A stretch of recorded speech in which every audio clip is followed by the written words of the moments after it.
Um, my name is Chris Cardone. I lead our customer success team here at Unstack. So I lead everything that is post-sales to make sure that you guys have a great customer experience, to make sure that adoption is going well. Additionally, a few fun facts about me there, and then also how I found Unstack. Fun fact, I also found Unstack basically just through seeing the badge that appears at the bottom of Unstack websites. Hi, Bill. Thanks for joining us. I want to talk a little bit about our story. You guys probably read this over on Product Hunt, but I do want to talk about basically why we're here, what we're doing in the market, and what we're doing different in the market.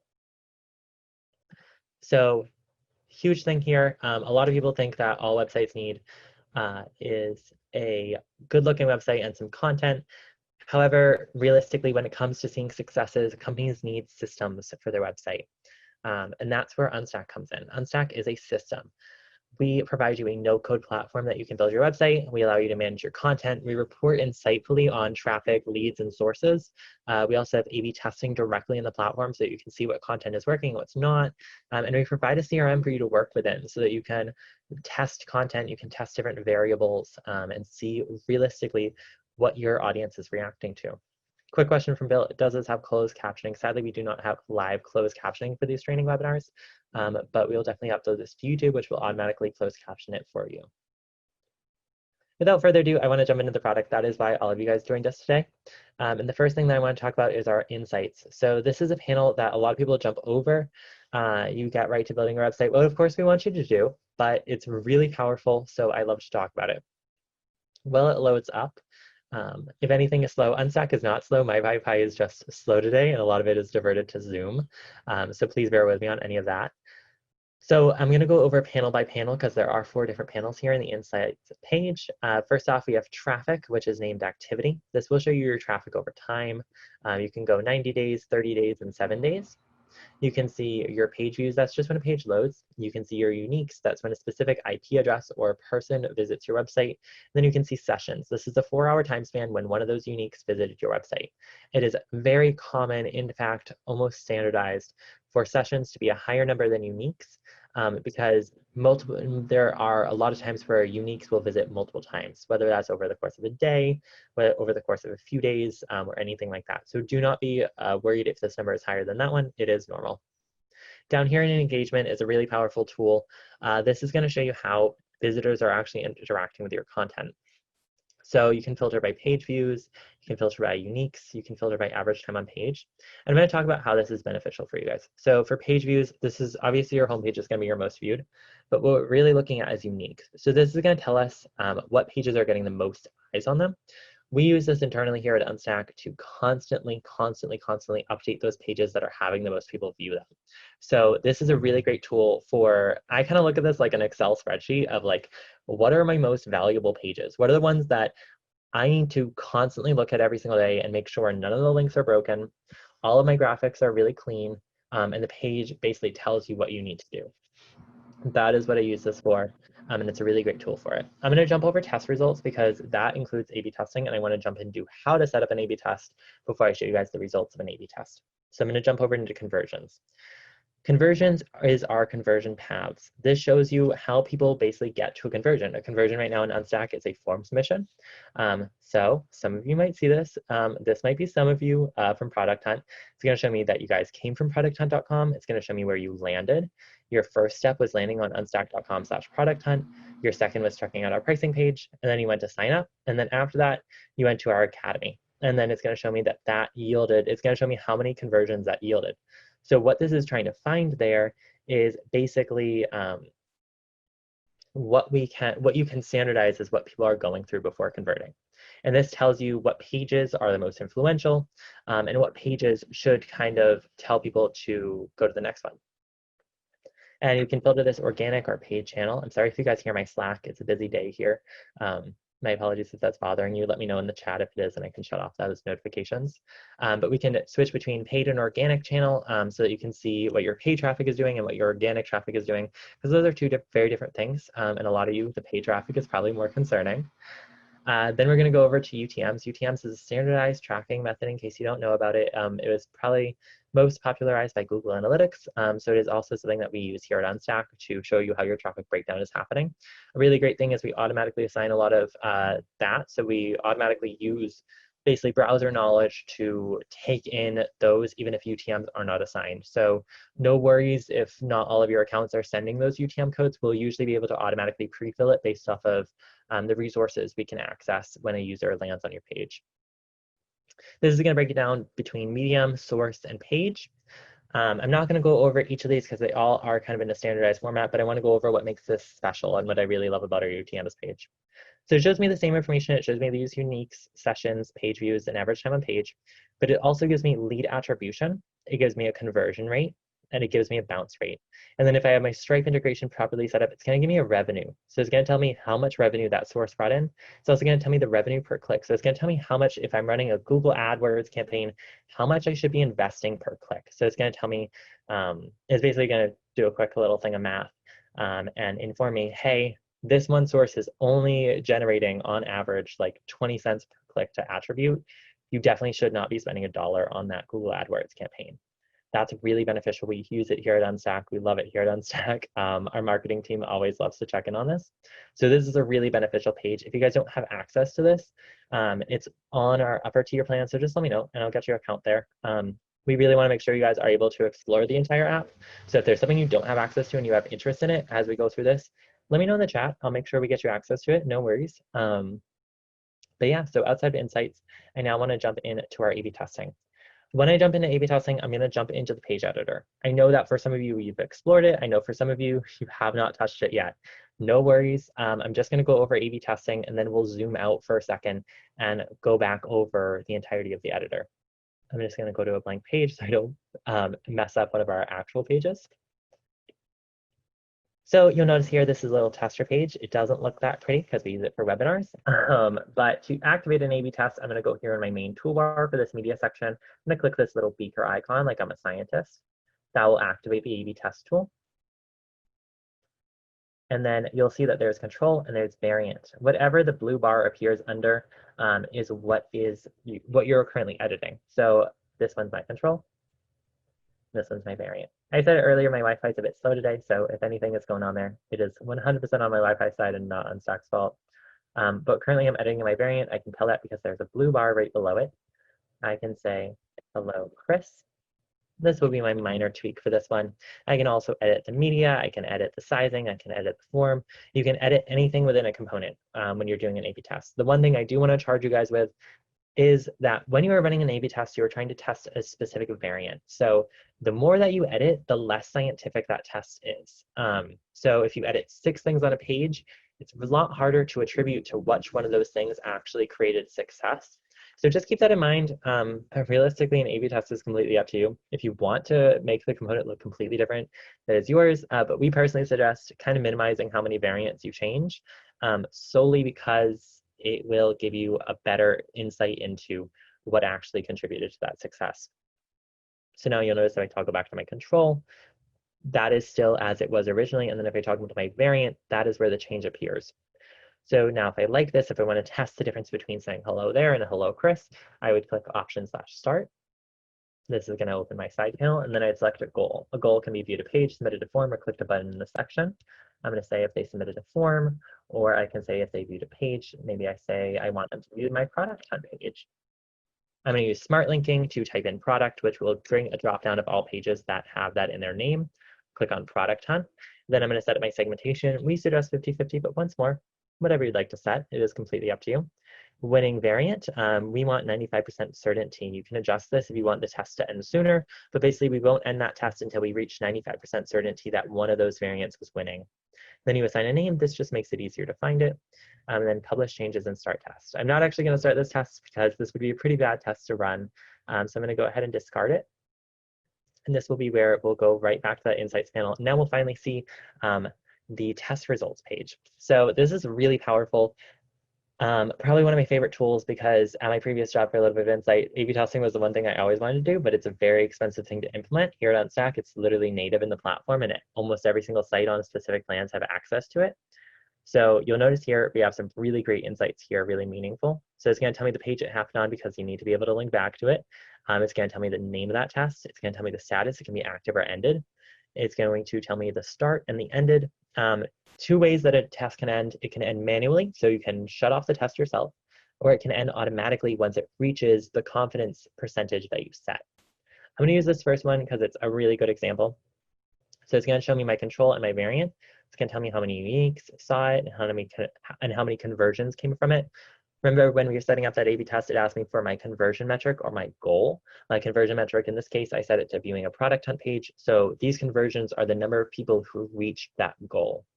It's going to tell me my conversion rate with a margin of error, just in case. And then it will tell me what the current confidence in the winning variant is. So I can monitor this, and as it increases, once it reaches that goal confidence, that's when the test will automatically end. It will tell me who the winner is, and automatically Unstack will default to setting the winner as the active page. You can always go back and edit that. It'll also tell me the p-value and all of that really great stuff for those who are into mathematics. But this is what A/B testing looks like. It's really powerful and really insightful. But I'm going to jump into the next panel. If you guys have any questions during this, please don't hold them back. Throw them into the Q&A widget. I'm going to be answering all of them at the end. The reason why I say that is because I'm going to go into the editor. So I'm going to go pretty deep dive into this. So if anything is confusing, if you guys have been playing with the editor and something came up that you got confused on, drop it into the Q&A panel and I will answer it so that we can make sure we can get all of that sorted out for you.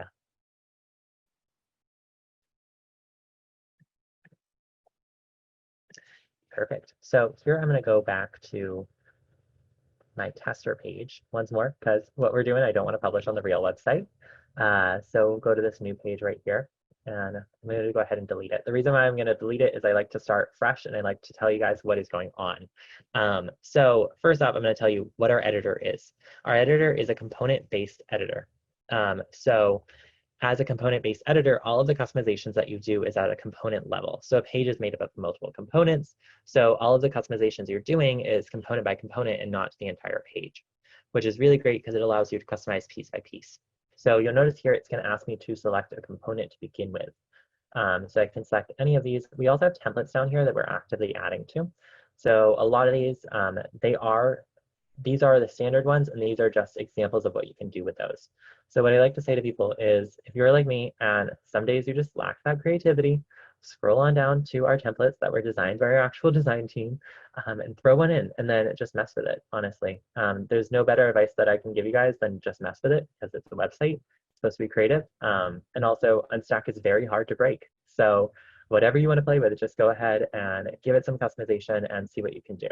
But without further ado, I'm going to click on the media section and go over what these toolbars mean. So first up, I'm going to add some content. So I'm going to say, hey, there, and then I'll add my name.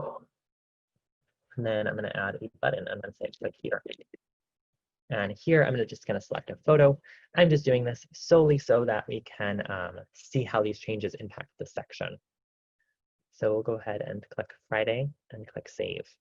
I'm going to go over these options in just a second. I'm just jumping ahead for a second so that I can show you guys the customizations and basically how they impact. But no worries, I'll go over what I just did and how to do that yourself. So first things first, I would like to go over the first tab, which is layout. The reason why I really like to go over this one in depth is because a lot of people look at our templates for components, and you kind of assume, as you guys probably just did, that that's the only way that those components can look. That's not true. Each component has a layout option within it. So this media component can actually be a full media, it can be a centered media, or it can be a media right. And for all of our different components, they all have those layout options. So if you ever get a component and you're just like, this isn't how I want it to look, click this layout button and just toggle between them, because there's most likely a configuration that is the way you want it to look. But outside of that, next to this, we have the header. There are a lot of cases where you want to add some text right above a component. That is how you can do it. You can write anything here. And then you can use this action button to either add a button or a text link. and then you can hyperlink this text link. This is also where you can add as much or as little text as you want, so you can always put stuff above the component. So this just adds a little addition of customization. There's another toolbar here that has some extra stuff, but we'll go over that once we finish this one. Then I like to cover this when I go over the toggle header. Blue means on, white means off. This is a really good thing to keep in your mind when you're exploring Unstack. So what I mean by that is if you guys look at this H right now, the H is blue. You'll notice that there's currently a header here. Now, if I turn this H white, you'll notice the header disappears. Thus, white means off, blue means on. Or as I like to put it, blue means on, white means off. Just in case you ever need to toggle something off, just look for what the color of it currently is. Then spacing. Spacing is how to add padding above, below, to the left, or to the right of the component. So I can add more space to the top. I can reduce the space. I can add more space to the right. I can reduce the space from the right, so on and so forth. Definitely just play around with this if you're ever trying to get a certain look for the page. Then we have max width. There are some cases that this is really beneficial. We suggest just leaving it at auto so that our app can automatically do the responsivity of it. But if for some reason you need it to be a very specific width, you can do so here. Mind you, our app automatically makes your pages mobile responsive, so you don't have to use max width to ensure mobile responsivity. We'll automatically do that on our end. Then we have our alignment tool. So you can align it right, left, or center. We suggest center, but whatever you'd like your page to look like, you can do so with that. Then we have background media. This is probably my favorite one, and it's the one that I'm going to spend a few minutes on. Well, not really, probably like 30 seconds, because we recently updated background media to expand it. So there are multiple options. You can upload an image, you can upload a video, you can upload a GIF, you can upload, you can use stock media that we have direct integrations with. So when I click here, I like to call this the media modal. So this is what pops up when it asks you what you would like to use for your media. So I have all of my images. We store your images for you so they can be reused. So this is really beneficial because now when you're editing more and more pages, every single time that you want to use a specific image, you don't have to re-upload it. It's already in here. It's already optimized. It's already ready for you. So you have images, you have videos, and then you have integrations like Unsplash. Unsplash is a stock photo, so you just type in the term that you want to search for up here, and then it pulls in all the images relating to that. I do want to go over one specific thing. For images and videos, you click this blue button to upload. I know it looks obvious, but I just want to make sure you guys all know that, that blue button is how you upload new content into this library. Now for images, I do want to go over a very specific feature. That is our optimization and resizing settings.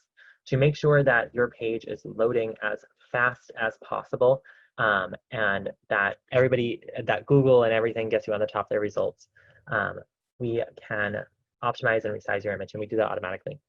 Really quickly, somebody just asked me if we're recording this. Yes, we are. You guys will all get a link in your inbox automatically. But to jump back to images, you can add alt text here, and then you can set up those resizing and optimization options. We have a help doc that goes over which each of these ones do, and you can always set it to do not resize or optimize if you need to do so. And then a really great thing that we implemented, this looks pretty boring. I don't love this scroll right now. So we implemented Parallax. Parallax is a really great designer thing right here. So I just adjust this, and then you'll notice that it scrolls at a different speed than my scrolls, make it look a bit designer. So that's a really great thing. If your page isn't looking very dynamic and you want to add something to it, just set up these Parallax options, and it will help out in making sure it looks a little bit cooler, as I like to put it. Then we have options for how to have that image set up. You'll notice that right here in these tools. We have cover, which will expand it to cover the entire component.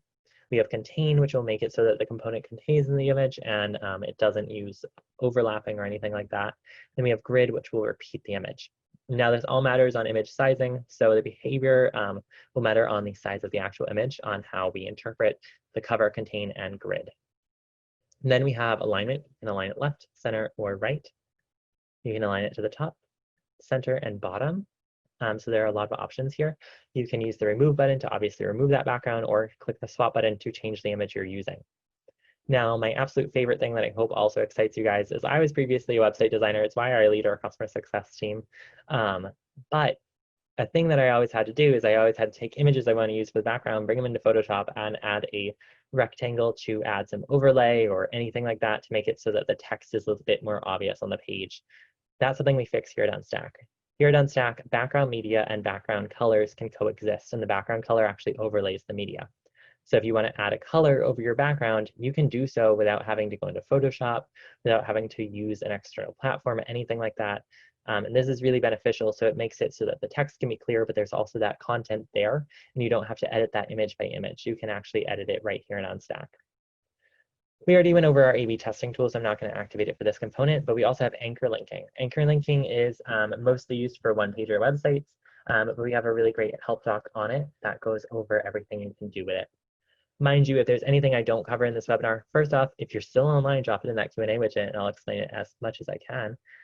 But if we sadly disconnect, just search it right here and there should be a help doc on it. If there's not, reach out to our team via live chat and we'll respond to you and we'll also write up that help doc.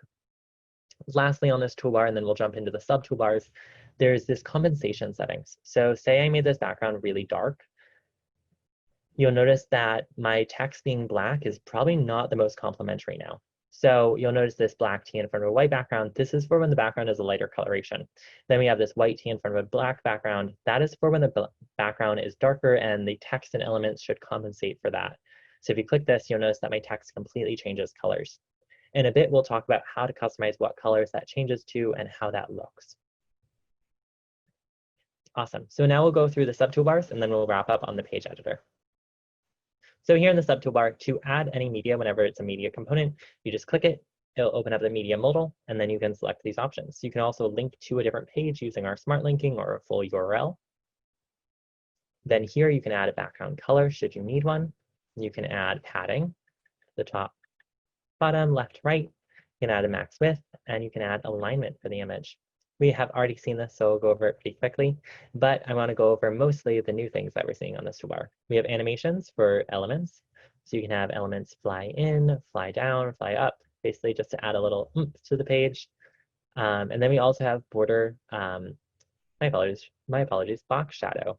A box shadow adds a little tint around the image to make it pop a little bit more away from the page. Then we also have border radius. Border radius is just adding rounding to the edges so that it's not just a block. So these are really great designer options to just add a little bit something special to those images that you add on. But then jumping over to the text editor, we have everything that we're seeing the same. The only thing that's different here is the centering tools. The centering tools also apply to forms and buttons. So we're going to now talk about adding a form or adding a button here. You guys should notice this little lightning icon right here. Anytime you see a lightning icon, that is where you can add a button, a form, or a text link. Fun fact, forms cannot coexist with primary or secondary buttons. So if the form option is ever grayed out, it is because a primary button or secondary button already exists, as you can see here. The way to get that form, delete off that button, and then that form option will become available to you. A form and a text link can coexist though. So I'm now going to go over adding a button. Adding a button, you just click this.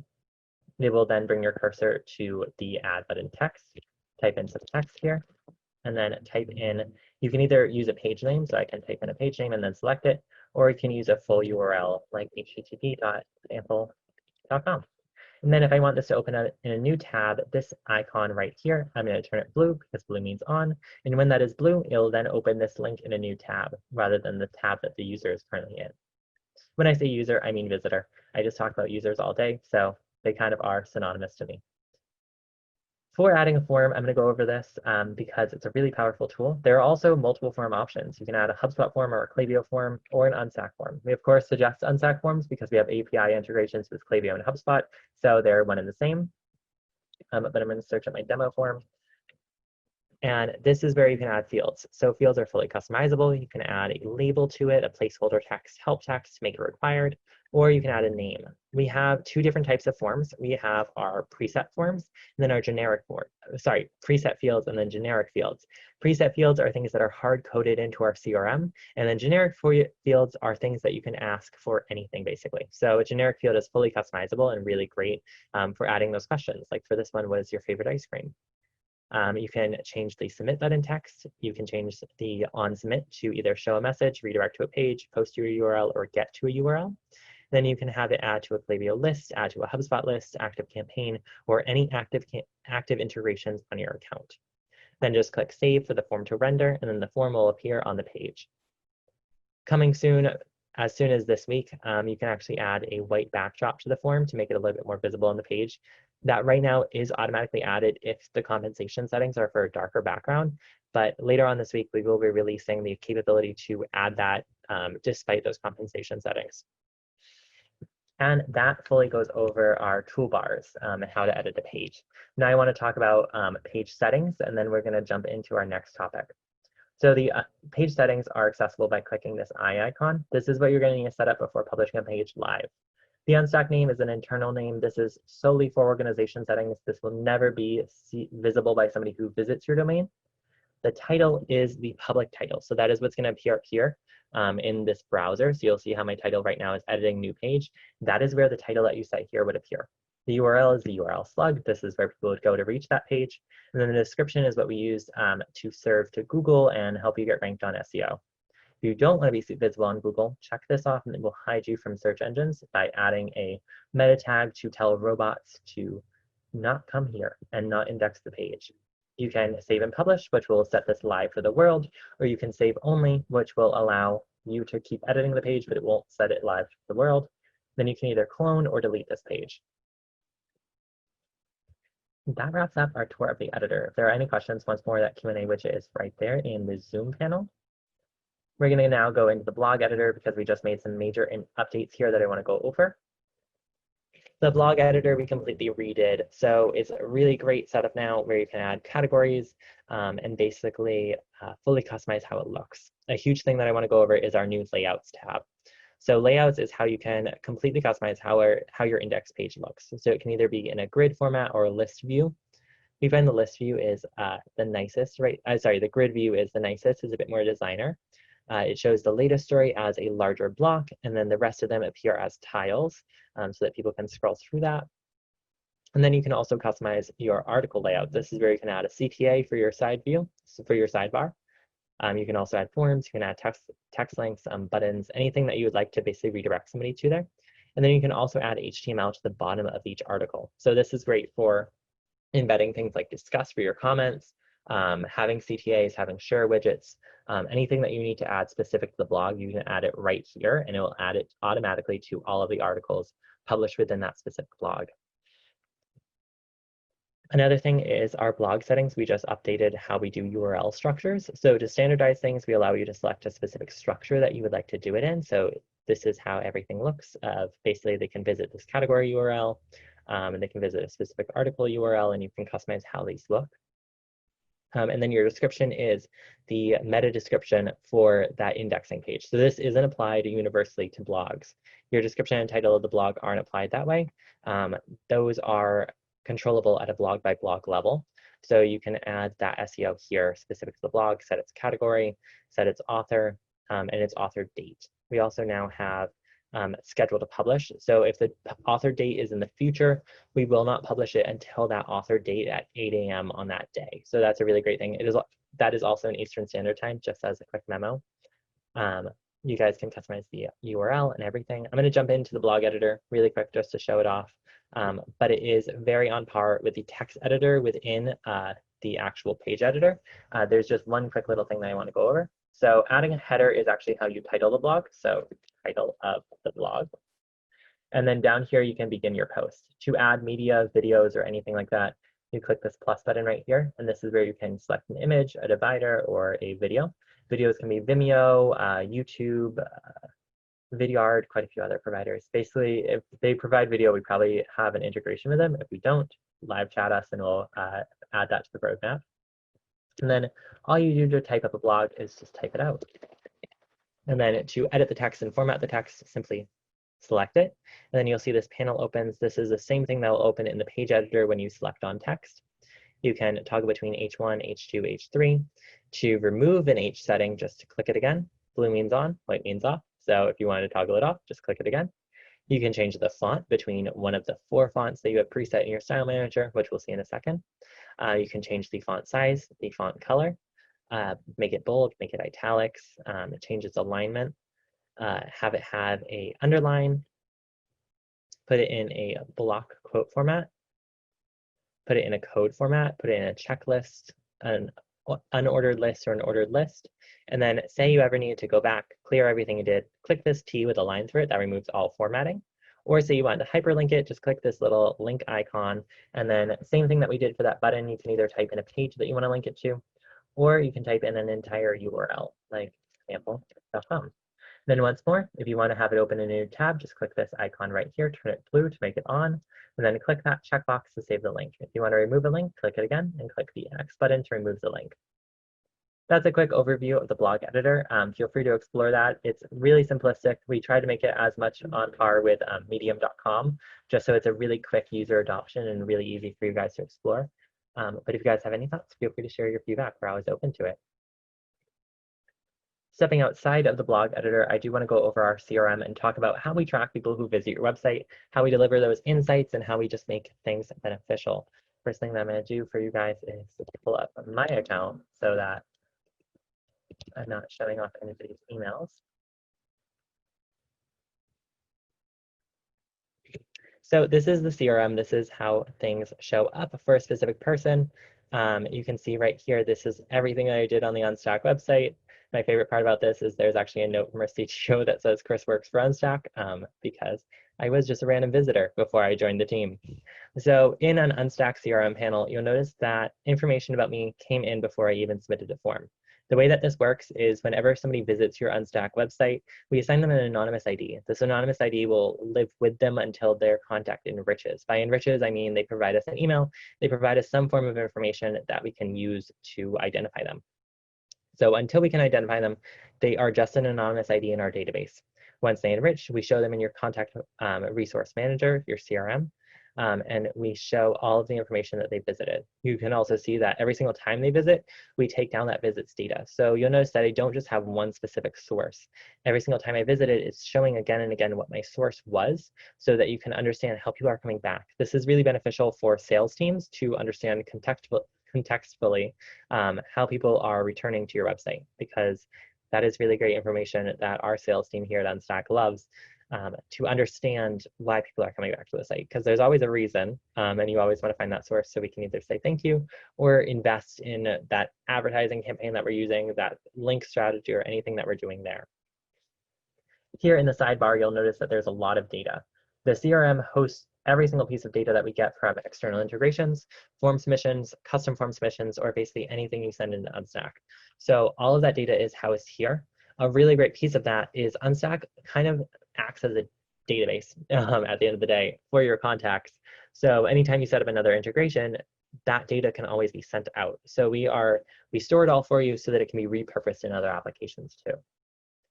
And the same thing with for our Zapier submission. Whenever somebody sends off a form submission, we actually send all of their contact data so you can reuse that if necessary. Jumping away from activity and contact data, I'm going to jump into tasks. For each contact, you can create new tasks, assign that task to a specific person, and in the task manager, see what's coming up, what's due today, what's assigned to you, what you need to get done. This is really beneficial for sales teams mostly, for follow-ups, emails, and all of that.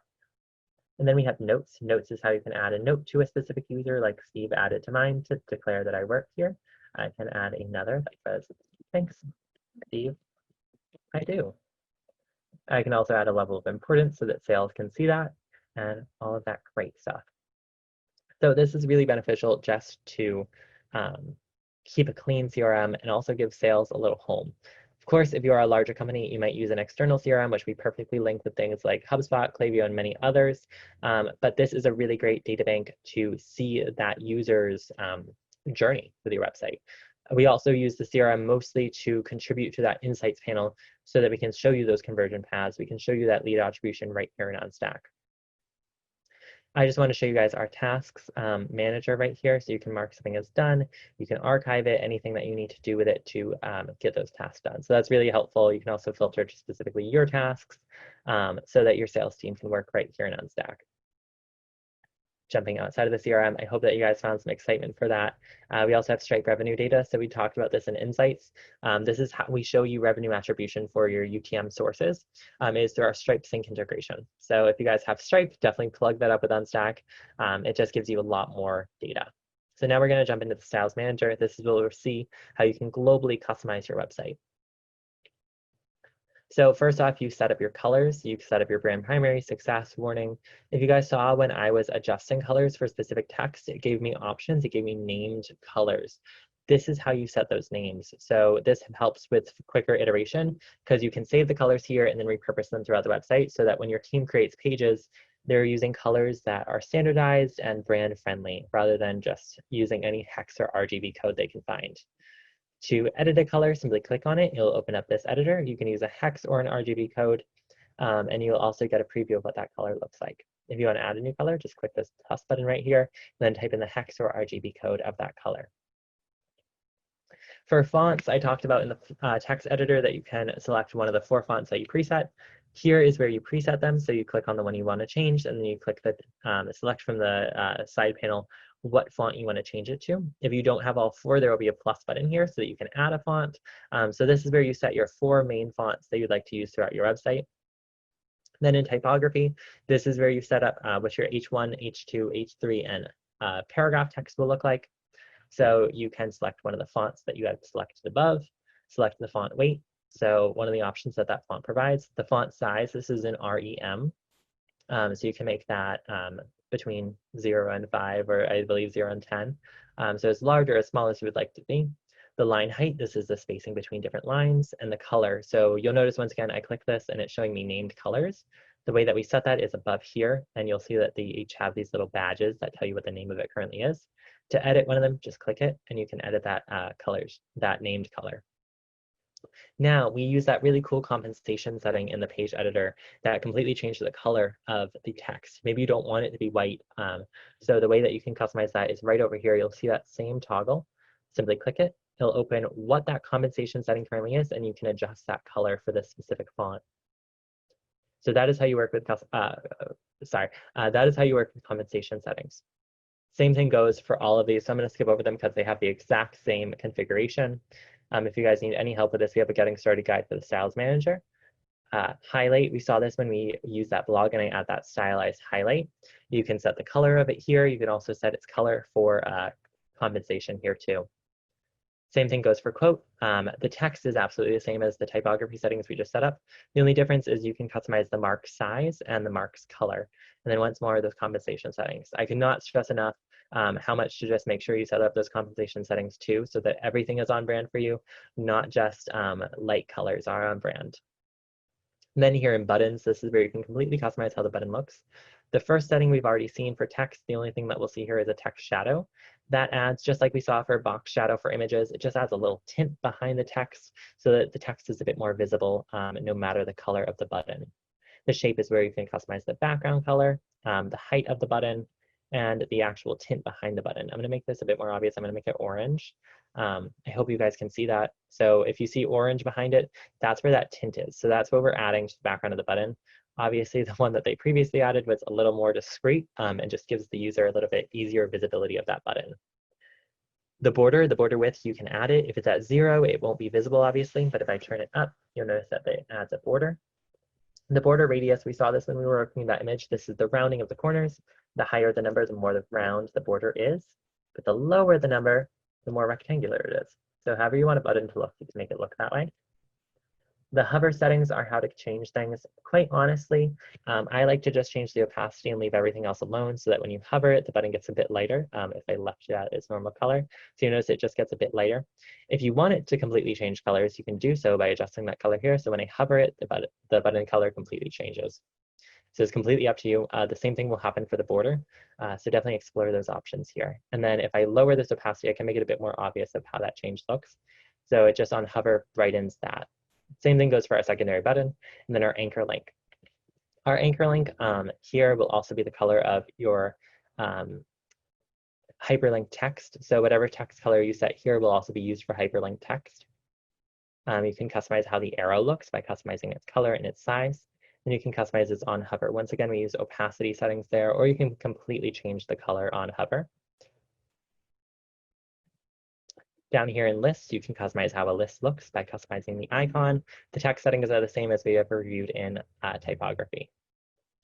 And then here in header navigation, this is where the text settings are once more the same, but a really great thing I want to go over is this action setting. You can actually add either an action link to your header, you can add a primary button, or you can add the secondary button to your header. So you can customize what type of CTA exists in your header. Your footer navigation is the same setup as typography where you can adjust how everything looks. The category is this right here, and then the links below it are the links within that footer navigations category. We'll put that into practice in just a second when we see the Elements Manager. So now we'll jump into the Elements Editor, and this is where we'll see all of that put into practice. So first off, you'll notice up here, this is where my logos are. If you guys don't have logos uploaded to Unstack right now, please go upload them. They make your site look more yours. We ask for a logo for a light background, logo for a dark background, and your fave icon. And then we ask for a social share image. This is the image that will default to when you share a link to your website on Twitter, Facebook, or any of those social medias that provide that preview image. If we can't find an image on your website that is in the 16:9 ratio, we'll automatically default to that social share image. But definitely upload your logos and your fave icon. Your fave icon should be a 32:32 PNG. Jumping past that, I'll jump into the header. The header has multiple options. So I'm going to go over adding a link in a second, but I want to go over something that some people don't find, is this configure header. If you hover it, it's going to create this little toolbar. So you can change the color of the header. You can change its compensation settings. You can change its alignment. This alignment completely changes the layout of the header, as you can see here. You can change your logo height. So if your logo is too small, you can change that here. You can change your logo positioning to make it higher or small or lower in the header to make it align with text. You can also change the padding. So if you need to make that header taller, or if you need to make it small and pretty narrow, you can do so here. I'm going to discard my settings. I'm going to launch a quick poll to ask you guys where you are while I go over the footer. So here, sorry, I'll actually go over adding a link really quick. So when you are ready to add links to your header and it's in the configuration that you like, simply click this plus button here. Then you're going to type in the name of that link. So we could say webinar. And then in this toolbar right here, this is where we can add where it's going to link to. So we can say we want this to link to the webinars page. Once again, this new tab button. Now, if I want to make it a dropdown, I simply click this little tooltip here. It generates a dropdown, and then I can add my links to the dropdown. How to delete a dropdown is to simply delete all the links within the dropdown, and that will automatically clear it out and reset it to just a standard link. How to delete a link is simply to go up to where it is linked and we click the delete button.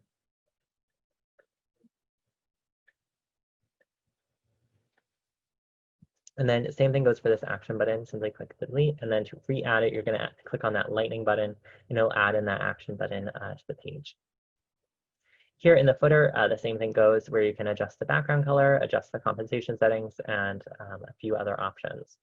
And then to add a new category, simply click the plus button that appears here. You can only have 4 categories right now. You add the category's name. So you can add support, and then you add the links here just like we did above. To add more links, click on this lightning icon, and it'll add links below. And that sums up our Elements Editor. Down here at the very bottom, you can add your social links. To add one, just click on the social icon, type in the link up here. If you don't have that social media, click on the delete button to clear out that social icon so it doesn't appear. Then moving forward, we have integrations. This is where we get to talk about the fun stuff of how Unstack uncomplicates your stack. We have Google Analytics, Facebook Pixel. All of these are native integrations. They're one-click setups, so it's really easy to get them going, to get them integrated. We have API integrations, MailChimp, Klaviyo, ActiveCampaign, and HubSpot, and also Zapier now. So Zapier can connect it to 2,000 other apps too. So basically anything you need to connect with, we connect with it, whether it's directly or through Zapier. Now, if you need to add some CSS, JavaScript, or anything else to your website that we don't currently have an integration for, simply go down to Custom. This is where you can add any script, CSS, or HTML to your website, and you can either place it in header, top of body, or bottom of body. I know I'm going through this quick. There is an entire doc if you search up custom integration on how that all works and where it will get placed in case you have any developer level questions on that. Moving forward, we have your account settings. We're going to go over this pretty quick. This is for our account owners who are currently on this call. Currently, I do not have those credentials on the Unstack website, but you edit your company name up here. You can add new team members and assign them their roles. If you're ever wondering what a team member role is, go to help.unstack.com/roles, and that will show you all of the different roles that users can be. Then you can send them an invite. If they don't accept that invite, you can always resend it using this. The title, profile image, Twitter link, and all of that is used for the blog because all users can be blog users. Then here at notifications, we can send you an email every single time a new lead comes. We can add on or remove GDPR messaging. And then this is where you set up your custom domain. We have documentation all about custom domains if you guys need help setting those up, all available within this one icon. Just search up domain, and then you can look into the doc on setting up that custom domain. We also have a video on basically everything, but if you guys need help, our support team is more than happy to lend a hand. And that is a wrap. Thank you guys so much for joining us, but please bear with me for one more second because I do want to go over a quick few things for resources. So first off, I want to go over how we support you from day one. We really are focused on page load performance, SEO optimization, and full editing control, and then also those powerful integrations that we're constantly adding to. Now for customer resources, we have help.unstack.com. We have our community, which is within Slack, if you guys want to join us there. Just shoot an email to help@unstack.com or go to unstack.com/community to get joined. And then we have our dedicated customer success team, who I lead. Email help@unstack.com to reach us. We can help you with literally almost everything. If you guys are stuck, please shoot us an email so we can help you get unstuck. We are really here to help, but we can only help if you let us know you need help. Now I want to open it up to some questions, and while we are gathering those, I'm going to go over a few little small features within Unstack that I like to direct people to. So please load up those questions in the Q&A widget. I'm here to help, so anything that has come up, please just let me know, and I can walk through it myself. I basically know how to use the entire platform, so I'd be more than happy to answer anything you guys need. But while we go over that, I'm going to go over a quick few fun features of Unstack that people usually don't find on their first go around. The first thing is DTR, dynamic text replacement. You'll see this with most landing page providers. This is the ability to bring in content from the URL that can basically be repurposed for Google Ads, for page personalization when it comes to sending from email service providers, sending a known contact an email and then linking them to the page and having the page say their name. DTR can do all of that. It's a really cool tool that our engineers put together so that your engineers don't have to. And then we also have our getting started guides. This goes over all of the different components that I covered in this webinar. It goes over a bit more in depth with GIFs and pictures. So if you need any help getting used to the insights, page editor, styles, or elements, it is all there right within our getting started guide at help.unstack.com/getting started. We also have all of our integrations documented. So if you need any help setting those up, they're all here.